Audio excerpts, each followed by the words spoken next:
जय हिंद दोस्तों, स्वागत करते हैं आपको एक नए वीडियो में। और आज की वीडियो में हम बात करने वाले हैं कि भारतीय रेलवे द्वारा एक बड़े बदलाव करने जा रही है, जिसमें आपको अलग अलग रूटों पर जो आईसीएफ रैक के साथ ट्रेनों का संचालन हो रहे हैं, उन सभी ट्रेनों को अब अमृत भारत रैक के साथ भारतीय रेलवे संचालित करने जा रही है। जिसमें कई ट्रेनों की घोषणा रेलवे द्वारा कर दी गई है जो आईसीएफ कोच के साथ दौड़ रही है, अब उसे अमृत भारत रैक के साथ भारतीय रेलवे संचालित करने जा रही है। इस वीडियो के अंदर उस ट्रेन का नंबर और किस रूट पर संचालित हो रही थी और किस दिन से ये अमृत भारत रैक के साथ दौड़ने वाली है, तो भारतीय रेलवे द्वारा एक बड़े बदलाव किए जा रहे हैं कि जो भी आईसीएफ ट्रेनें दौड़ रही है उसे एलएचबी में कन्वर्ट यानी कि लाल डब्बे में अब कन्वर्ट नहीं कर रही है, डायरेक्ट उसे अमृत भारत रैक के साथ चलाने की तैयारी कर रही है। और कई रूटों के लिए रैक भी आवंटित हो गए हैं, जिसका संचालन आपको बहुत जल्द देखने को मिलने वाले हैं। और वीडियो के माध्यम से मैं आपको पहले ही से जानकारियां देता रहता हूं। भारतीय रेलवे जो भी आईसीएफ रैक वाली ट्रेनों का संचालन कर रही है या फिर लाल डब्बे वाली एलएचबी रैक का संचालन कर रही है, तो आने वाले कुछ ही सालों में जो भी लाल डब्बे वाली ट्रेन रिप्लेस होगी उसे अमृत भारत का रैक दिए जाएंगे। लेकिन रेलवे द्वारा ये बड़े फैसले लिए गए हैं कि अब डायरेक्ट आईसीएफ रैक को हटाकर उस लाल डब्बे वाली एलएचबी रैक के बजाय अब अमृत भारत रैक के साथ ट्रेनों का संचालन भारतीय रेलवे करने जा रही है। इसका साफ मतलब है कि अब लगातार आपको ये बदलाव देखने को मिलेंगे। और जिस तरह से आईसीएफ रैक को एलएचबी रैक ने रिप्लेस कर दिए अलग अलग रूटों पर अब आप एलएचबी रैक देखने को मिलते हैं, अब उसी तरह एलएचबी रैक को भी रेलवे अब लगातार रिप्लेस करेगी जो भी पुराने हो जाएंगे, और उसके जगह पर अमृत भारत रैक के साथ संचालन देखने को मिलेंगे। और आने वाले कुछ ही सालों में ये बदलाव आपको पूरे ट्रेन में देखने को मिलेंगे कि हर रूट पर आपको अमृत भारत रैक के साथ ट्रेनों का संचालन देखने को मिलने वाले। तो चलिए इस वीडियो के अंदर हम जानते हैं कि किन किन ट्रेनों को आईसीएफ रैक हटाकर भारतीय रेलवे अमृत भारत रैक के साथ संचालित करने जा रही है और किन किन रूटों पर ये ट्रेन दौड़ेगी और क्या इस ट्रेन का नंबर होने वाला है। दोस्तों, रेलवे बोर्ड ने लंबी दूरी की यात्रियों को सुरक्षित, आधुनिक और सुगम सफर देने की दिशा में एक बड़ा नीतिगत कदम उठाए हैं कि प्रयागराज मंडल से मुंबई और गुजरात रूट पर चल रही स्पेशल ट्रेनों में अब पारंपरिक नीले आईसीएफ हटाकर आधुनिक अमृत भारत रैक लगाए जाएंगे। रेलवे बोर्ड ने पुराने कोच को अपग्रेड करते हुए इस रूट पर 3 जोड़ी स्पेशल ट्रेनों को नियमित अमृत भारत के रूप में संचालित करने की हरी झंडी दे दी है। उत्तर मध्य रेलवे के मुख्य जनसंपर्क अधिकारी सीपीआरओ डॉक्टर शिवम शर्मा ने बताया कि ये स्पेशल ट्रेन संख्या 041, 51 और 52 प्रयागराज एलटीटी को अब नियमित गाड़ी संख्या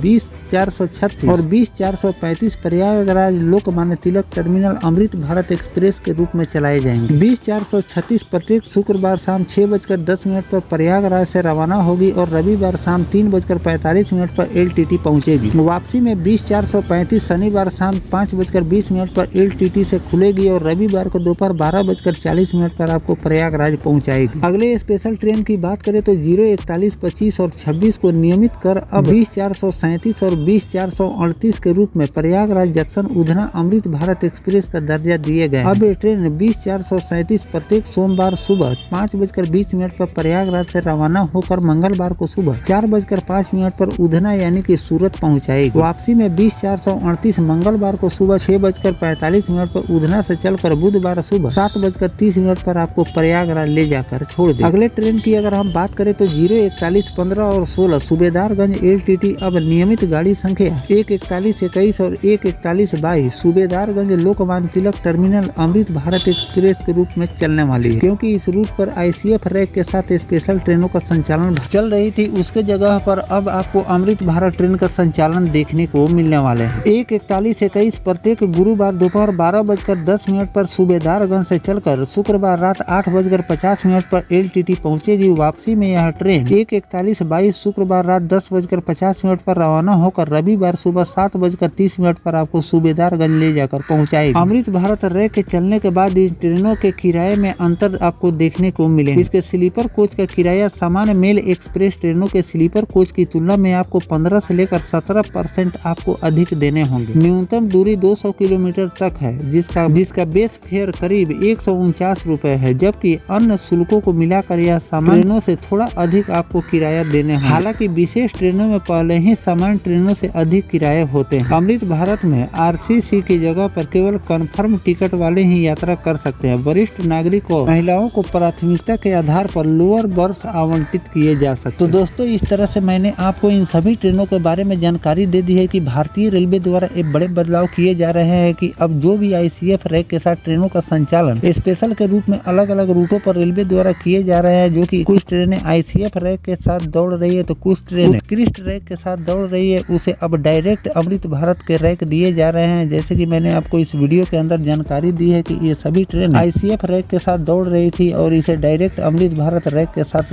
भारतीय रेलवे संचालन शुरू करने जा रही है। इसीलिए इस ट्रेन के सारे ट्रेन नंबर, टाइम टेबल आपको वहीं देखने को मिलेंगे। खास बात यह है कि ये ट्रेन अब नियमित हो जाएगी, जिससे आपको स्पेशल के चार्जेज अब नहीं लगेंगे। रेलवे द्वारा बदलाव किए गए हैं तो इससे यात्रियों को सुविधा मिलेगी कि अच्छी और सुविधाजनक ट्रेन की सुविधा रेलवे द्वारा दी जा रही है, जो कि इस समय की नॉन AC में सबसे ज्यादा आधुनिक ट्रेनें रेलवे द्वारा तैयार की गई है अमृत भारत, जिसकी सुविधा कम फेयर में लंबी से लंबी दूरी की यात्रा आप इस ट्रेन से पूरा कर सकते हैं। तो भारतीय रेलवे जो ये बड़े बदलाव कर रही है कि ICF रैक को हटाकर अब अमृत भारत रैक के साथ ट्रेनों का संचालन कर रही है, तो इस पर आपकी क्या राय है कमेंट सेक्शन में जरूर लिखिएगा। साथ में जो लाल डब्बे वाली LHB रैक जो पुरानी होती जा रही है, उसको भी अमृत भारत रैक के साथ संचालित भारतीय रेलवे को करनी चाहिए, कमेंट सेक्शन में जरूर लिखिएगा। अगर स्पेशल ट्रेनों को रेलवे अमृत भारत रैक के साथ संचालित करे, उसकी भी जानकारी मैं आपको आगे चलकर देता रहूंगा। फिलहाल दोस्तों, ये जानकारी आपको कैसा लगा कमेंट सेक्शन में जरूर बताइए। मिलते हैं किसी नेक्स्ट टॉपिक कोई नई जानकारी के साथ, तब तक अपने भाई को दीजिए इजाजत। जय हिंद, जय भारत, वंदे मातरम।